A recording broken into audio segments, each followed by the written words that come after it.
Christian association and alliance for social action, കാസ.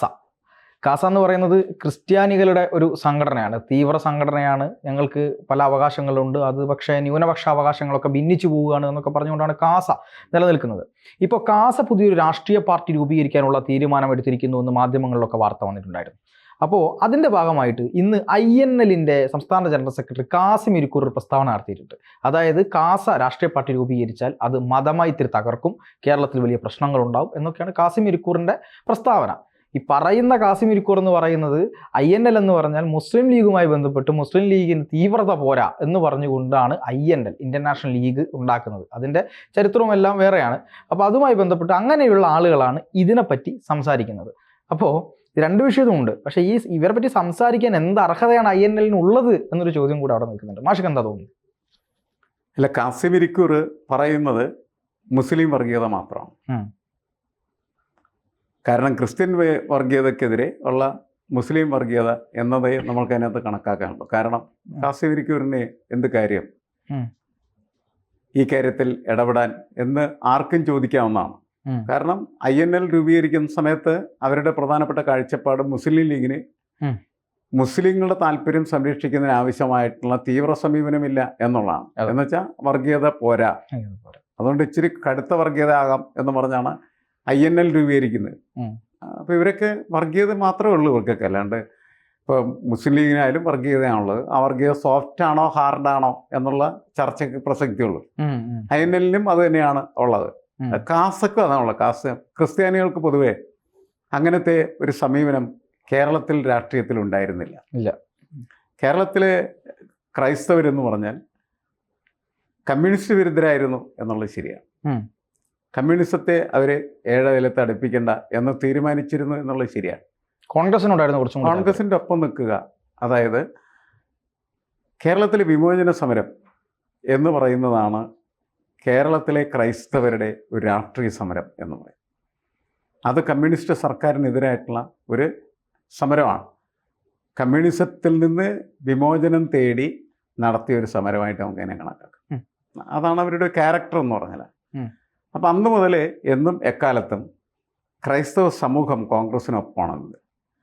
ആ കോൺഗ്രസിൽ ക്രൈസ്തവരുടെ താല്പര്യങ്ങൾ വേണ്ടത്ര പരിപാലിക്കപ്പെടുന്നില്ല എന്ന് പറഞ്ഞിട്ടാണ് കേരള കോൺഗ്രസ് ഉണ്ടായി. കേരള കോൺഗ്രസ് ഉണ്ടാകുന്നതിന് വേറെ ഒരുപാട് കാരണങ്ങളുണ്ട്. അതിൽ ഒരു കാരണം അടിസ്ഥാനപരമായിട്ട് ക്രൈസ്തവ താല്പര്യ സംരക്ഷണം തന്നെയാണ്. അങ്ങനെ ക്രൈസ്തവരുടെ ഒരു പാർട്ടിയായിട്ട് കേരള കോൺഗ്രസ് മാറി. അതിനകത്ത് നായന്മാരൊക്കെ ഉണ്ട്, അതൊക്കെ ശരിയാണ്.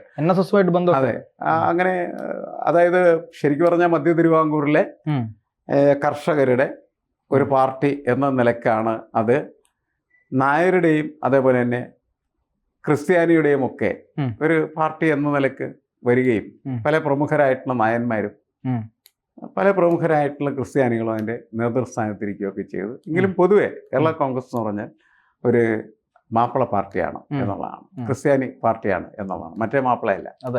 അപ്പോൾ അങ്ങനെയാണ് ആ രൂപം വന്നിരുന്നത്. INL ആയാലും അതേപോലെ തന്നെ ഇന്ത്യൻ യൂണിയൻ മുസ്ലിം ലീഗ് IUL ആയിക്കഴിഞ്ഞാൽ ഇവരൊക്കെ ചെയ്തുകൊണ്ടിരിക്കുന്നത് മുസ്ലിങ്ങളുടെ രാഷ്ട്രീയം എന്ന നിലക്കുള്ള പ്രവർത്തനമാണ് അവർ നടത്തിക്കുന്നത്. ഇതാണ് നമ്മൾ അതിനകത്ത് മനസ്സിലാക്കിക്കൊണ്ടിരിക്കുക. അപ്പോൾ ഇപ്പോൾ കാസ കുറേ കൂടി തീവ്രമായിട്ടുള്ള രീതിയിൽ ക്രൈസ്തവ താല്പര്യം സംരക്ഷിക്കുന്നതിന് ഒരു രാഷ്ട്രീയ പാർട്ടി വേണം എന്ന് പറഞ്ഞ് പുതിയ രാഷ്ട്രീയ പാർട്ടി ഉണ്ടാക്കാനായിട്ടുള്ള ശ്രമത്തിൽ ഏർപ്പെട്ടുകൊണ്ടിരിക്കുകയാണ്. നമുക്കറിയാം, ഈഴവരുടെ ഇടയ്ക്ക് അങ്ങനെ ഈഴവരുടെ താല്പര്യം സംരക്ഷിക്കാൻ വേണ്ടിയിട്ട് ഒരു രാഷ്ട്രീയ പാർട്ടി വേണം എന്ന് ശ്രീ വെള്ളാപ്പള്ളി നടേശനും അദ്ദേഹത്തിൻ്റെ മകനും തീരുമാനിക്കുകയും അങ്ങനെയാണ് BDJS എന്ന് പറയുന്നൊരു സാധനം ഉണ്ടാവുകയും ആ BDJS എന്ന് പറഞ്ഞാൽ NDAയുടെ ഒരു സഖ്യകക്ഷിയായിട്ട് മാറുകയാണ് ചെയ്തത്. കാസ ഉണ്ടാക്കുന്ന സംഘടനയും മിക്കവാറും ചെന്ന് ചേരാൻ പോകുന്ന NDAയിലേക്ക്. കാരണം NDAയുടെ ഒരു പൊതു സ്വഭാവം എന്ന് പറയുന്നത് മുസ്ലിം വിരുദ്ധതയാണ്. അത് കാസിം ഇരിക്കൂർ പറയുന്നത് ശരിയാണ്. കാസയുടെ ഒരു പ്രധാനപ്പെട്ട കാഴ്ചപ്പാട് അതാണ് എന്ന് പറയുന്നത് നമുക്ക് അംഗീകരിക്കാം. കാരണം അതിൻ്റെ ഒരു വളർച്ചയാണ് കുറേ കാലങ്ങളായിട്ട് നമ്മളുടെ സമൂഹത്തിൽ നമ്മൾ കണ്ടുകൊണ്ടിരിക്കുന്നത്. അങ്ങനെ ക്രൈസ്തവർക്കൊരു നയമേ ഉണ്ടായിരുന്നുള്ളൂ. അവർക്ക് താല്പര്യം ഉള്ള കാര്യങ്ങൾ നടത്തുന്ന പാർട്ടി ഏതാണോ ആ പാർട്ടിക്കൊപ്പം നിൽക്കുക, അവരെ സഹായിക്കുകയും ചെയ്യും. ഞങ്ങളെ സഹായിച്ച് നിങ്ങളെയും സഹായിക്കുക എന്നുള്ള സമീപനം അവർക്ക് നേരത്തെ ഉണ്ടായിരുന്നു. അത് മാറി. ക്രൈസ്തവരിലെ വളരെയധികം ചെറുപ്പക്കാരെന്ന് പറയുന്നത് രാഷ്ട്രീയ ക്രൈസ്തവനെ കുറിച്ച് ചിന്തിക്കുകയും അങ്ങനെ ഒരു രാഷ്ട്രീയ പാർട്ടി ഉണ്ടാക്കണം എന്ന് കരുതുകയും അത് വളരാനായിട്ടുള്ള നല്ല മാർഗം എന്ന് പറയുന്നത് മുസ്ലിം വിരുദ്ധതയാണ് അതിൻ്റെ വളം എന്ന് കണക്കാക്കുകയും അങ്ങനെ പ്രവർത്തിക്കുകയും അങ്ങനെ BJPയുടെ തന്നെ ഒരു C ടീമായിട്ട് B ടീം ഒക്കെയാണ് സാധാരണ നമ്മൾ പറയുന്നത്, ഇതങ്ങനെ ഒരു C ടീം എന്ന് പറയുന്നതായിട്ട് ഇവർ മാറിക്കൊണ്ടിരിക്കുന്നു എന്നാണ് നമ്മൾ കണക്കാക്കേണ്ടത്. എനിക്ക് തോന്നുന്നു അടുത്ത തിരഞ്ഞെടുപ്പിന് മുമ്പ് ചിലപ്പോൾ ആ സംഘടന ഉണ്ടാകും. അതിന് ഗുണമുണ്ട്, നമ്മൾ വിചാരിക്കുന്ന കാര്യമല്ല. തെരഞ്ഞെടുപ്പ് വരുന്ന സമയത്ത് ഇവരെയൊക്കെ പല സ്ഥലത്ത് എന്ത് ചെയ്യാം, സ്ഥാനാർത്ഥികളായിട്ട് വെക്കാം. അങ്ങനെ സ്ഥാനാർത്ഥികളായിട്ട് വെച്ച് കഴിഞ്ഞാൽ അവരൊക്കെ രാഷ്ട്രീയ നേതാക്കളായിട്ട് മാറും. അങ്ങനെ കുറെ കഴിയുന്ന സമയത്ത് കാസക്ക് കുറെ രാഷ്ട്രീയ നേതാക്കളുണ്ടാകും, BDJSന് കുറെ രാഷ്ട്രീയ നേതാക്കളെ കിട്ടി. അങ്ങനെ രാഷ്ട്രീയ നേതാക്കളെ നിർമ്മിച്ച സമൂഹത്തിൽ സൃഷ്ടിക്കുന്ന ഒരു സംവിധാനമായിട്ട് ഇത് മാറിക്കൊണ്ടിരിക്കുകയാണ് ചെയ്യുന്നത്. ഇപ്പൊ INL ആയാലും അതേപോലെ തന്നെ ഇന്ത്യൻ യൂണിയൻ മുസ്ലിം ലീഗ് ആയാലും ഒക്കെ ഇതൊക്കെ തന്നെയാണ്. അവര് ഈ രാഷ്ട്രീയ പ്രവർത്തനത്തിൽ ഏർപ്പെടുന്ന സമയത്ത് മുസ്ലിം വിഭാഗത്തിൽപ്പെട്ട ഒരുപാട് രാഷ്ട്രീയ നേതാക്കളെ അവർക്ക് നിർമ്മിച്ചെടുക്കാനായിട്ട് കഴിയും. ഈഴവർക്ക് സ്വാഭാവികമായിട്ടും BDJS വഴി കുറേ നേതാക്കളെ നിർമ്മിച്ചെടുക്കാൻ പറ്റും, പക്ഷെ അത് ഫലപ്രദമായിട്ട് അവർ ചെയ്യുന്നില്ല. അതുകൊണ്ട് അവർ പ്രതീക്ഷിക്കുന്ന രീതിയിലോ മറ്റുള്ളവരവരെക്കുറിച്ച് പ്രതീക്ഷിക്കുന്ന രീതിയിലോ രാഷ്ട്രീയ നേതാക്കളെ ഉൽപ്പാദിപ്പിക്കുന്നതിൽ ആ പാർട്ടി പരാജയപ്പെട്ടിരിക്കുകയാണ്. അവിടെ ഒരു ചെറിയ സംശയം ചോദിച്ചോട്ടെ, ഈ BDJS തുഷാർ വെള്ളാപ്പള്ളിക്കപ്പുറത്തേക്ക് വളരുന്നില്ല, പുതിയ നേതാക്കന്മാർ ആ രീതിയിലേക്ക് പോകുന്നില്ല എന്നൊരു തോന്നൽ, അതല്ലെങ്കിൽ അത്തരത്തിലൊരു യാഥാർത്ഥ്യം ഉണ്ടോ? അല്ല, തുഷാർ വെള്ളാപ്പള്ളി പോലും വലിയ നേതാവായിട്ട് വളരുന്നില്ല. ഞാൻ പറഞ്ഞ അവര് രാഷ്ട്രീയ പ്രവർത്തനം നടത്തുന്നില്ല. പൊളിറ്റിക്കൽ ആക്ടിവിറ്റിയിലൂടെ മാത്രമേ അവർക്ക് നേതാക്കളെ നിർമ്മിച്ചെടുക്കാൻ പറ്റുള്ളൂ. തുഷാർ വെള്ളാപ്പള്ളി പോലും വളർന്നിട്ടില്ല. അപ്പോൾ പിന്നെ അദ്ദേഹത്തിലേക്ക് മാത്രമാണ് വളർച്ച ഒതുങ്ങി നിൽക്കുന്നത് എന്ന് പറയുന്ന ആക്ഷേപത്തിന് പ്രസക്തിയില്ല. ഞാൻ പൊളിറ്റിക്കൽ അനാലിസിസ് നടത്തുമ്പോൾ നമുക്ക് തോന്നുന്ന ഒരു കാര്യം അതാണ്, അവർക്ക് കുറേം കൂടി നന്നായിട്ട് പൊളിറ്റിക്കൽ ആക്ടിവിറ്റി എന്ന് പറഞ്ഞാൽ കേരളത്തിൽ ദൈനംദിനം ഉണ്ടാകുന്ന പ്രശ്നങ്ങളുണ്ട്. ആ പ്രശ്നങ്ങളിലേക്ക് ഇവരൊക്കെ കയറി ഇടപെടണം, അതിൽ സമരം നടത്തണം. അങ്ങനെ സമരം നടത്തുന്ന സമയത്ത് ചിലപ്പോൾ അവർക്ക് പലർക്കും പോലീസിന് അടിയെ കൊണ്ടുവന്നിരിക്കും. 2 അടി കിട്ടിയാൽ അവരുടെ ഒരു നേതാവായി മാറുകയാണ് ചെയ്യുന്നത്. അതൊന്നും അവർ ചെയ്യുന്നില്ല. ഇപ്പോൾ തിരുവനന്തപുരത്ത് നടക്കുന്ന ആശാ വർക്കേഴ്സിൻ്റെ സമരം, അതിലൊക്കെ വേണമെങ്കിൽ BDJSന് എന്ത് ചെയ്യാം, ആ സമരത്തിൻ്റെ ഭാഗമായിട്ട് സമരങ്ങൾ നടത്താം. കേരളത്തിലെ എല്ലായിടങ്ങളിലും അവർക്ക് പ്രകടനങ്ങൾ, പ്രതിഷേധങ്ങൾ, പോലീസ് സ്റ്റേഷൻ മാർച്ച്, അങ്ങനെ പല കാര്യങ്ങളും ചെയ്യും. ഇതിനൊക്കെ ആളുകളെ സംഘടിപ്പിക്കുന്ന സമയത്ത് അതിൻ്റെ ഒരു ഹ്യൂമൻ റിസോഴ്സ് ഉണ്ട്. ആ ഹ്യൂമൻ റിസോഴ്സാണ് പിന്നീട് എന്ത് ചെയ്യുന്നത്, പൊളിറ്റിക്കൽ ലീഡർഷിപ്പായിട്ട് മാറുന്നത്. ആ പ്രവർത്തനം അവർ നടത്തുന്നില്ല. അതുകൊണ്ട് അവർക്ക് പൊളിറ്റിക്കൽ ലീഡേഴ്സിനെ നിർമ്മിച്ചെടുക്കാനായിട്ട് കഴിയുന്നില്ല. തുഷാർ വെള്ളാപ്പള്ളി പോലും ഒരു പൊളിറ്റിക്കൽ ലീഡറായി മാറാത്തതിൻ്റെ പ്രധാനപ്പെട്ട കാരണം ഇതാണ്.